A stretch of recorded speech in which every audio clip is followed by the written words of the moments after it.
कई लोगों ने अपना खून बहाया है, तब जाके हमें आजादी मिली है। खून से लिखी गई हमारे हिंदुस्तान की कहानी है। इसे शायरी से लिखी गई किताबों में पढ़कर कुछ नहीं होगा। क्रांतिकारियों ने दी गई नई जिंदगी को और उनकी शहादत को ऐसे वेस्ट जाने मत दो।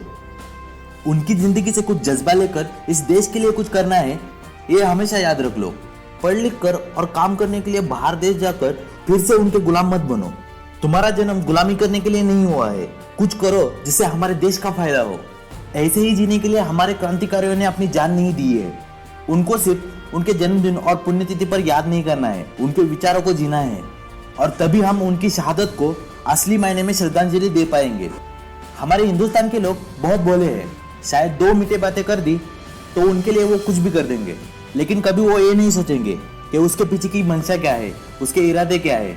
ये जानने की कभी कोशिश भी नहीं करेंगे।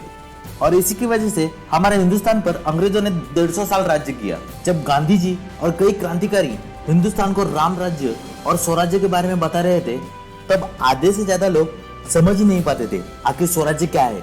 और ऊपर से अंग्रेजों के सैनिकों के साथ मिलकर अपने ही भाई बंधुओं को मारते थे। और उस वक्त भी ये लोग अपने घर, खुशी और पैसे के बारे में सोचते थे। लेकिन उस वक्त कुछ लोग ऐसे भी थे जो अपने देश की स्वतंत्रता के लिए अपनी जान भी दे सकते थे, और उन्होंने अपनी जान देकर इस देश को आज़ादी दिलाई है।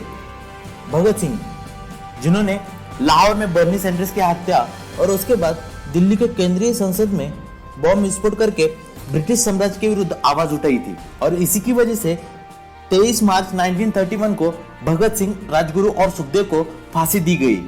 चंद्रशेखर आजाद, जो अल्फ्रेड पार्क में अपने सहकारी से मिलने आए थे, लेकिन पुलिस को मिले हुए टिप्स से पुलिसों ने अल्फ्रेड पार्क को चारों तरफ से घेर लिया। लेकिन तभी भी चंद्रशेखर आजाद जी ने हार न मानकर 3 पुलिसों को मार दिया और कई अंग्रेज सैनिकों को घायल कर दिया। अंत में बंदूक में लास्ट गोली बचने पर उस गोली से खुद को ही शूट कर लिया। लेकिन उसके बाद भी अंग्रेजों की उनके बॉडी तक जाने की हिम्मत नहीं हो रही थी। झांसी की रानी, जिन्होंने अपने पीठ पर अपने बच्चों को बांधकर अंग्रेजों से लड़ाई की थी। हिंदुस्तान को स्वतंत्र करने के लिए कई लोगों ने अपनी जान दी है और कई लोगों ने अपना खून बहाया है। उनकी कुर्बानी को ऐसे वेस्ट मत जाने दो।